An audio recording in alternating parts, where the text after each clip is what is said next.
Պարոն Ավինյան, թույլ տվեք շարունակեմ իմ գործընկերոջ հարցը, բայց մեկ այլ այսպես տեսանկյունից, քանի որ 21-ին այո չընդգրկվեցիք ԿՊ ցուցակում, հայտարարեցիք բիզնեսի եւ քաղաքականության տարանջատված լինելու մասին անկախ անձերից, քանի որ ձեր ընտանիքին պատկանող բիզնեսը վերջին տարիներին բարգավաճում է, տարբեր արտոնություններ է ստանում, այդ մասին մի շարք լրագրողական հետաքննություններ էլ կան,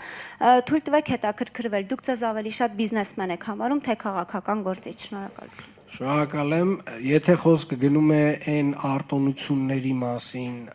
որոնք որ իրականությանը չեն համապատասխանում, այսինքն եթե խոսում ենք լրագրողական հետաքննությունների մասին, որոնք որ հետո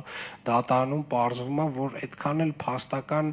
բավարար հիմք չունեն այն պնդումները անելու համար, որոնք որ անում են իրենց վերնագրերում։ Եթե այդ հետաքննությունների մասին է խոսքը, հեսա ասեմ, էլի, հեսա ասեմ։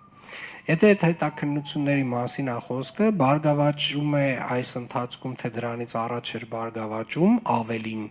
այդ մեծ հարց է իրականում, որովհետև նաև իմ պաշտոնյա լինելու բերումով իմ ընտանիքը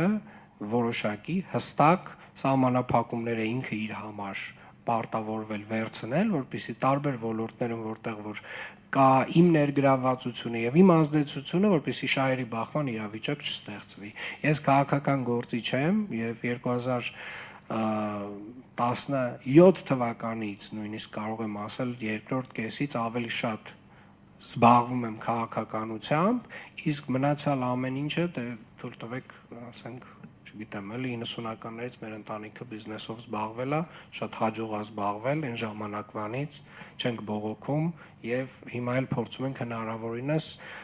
չմտնել այն դաշտեր, որտեղ որ իմ պաշտոնավարումը կարող է խանգարել։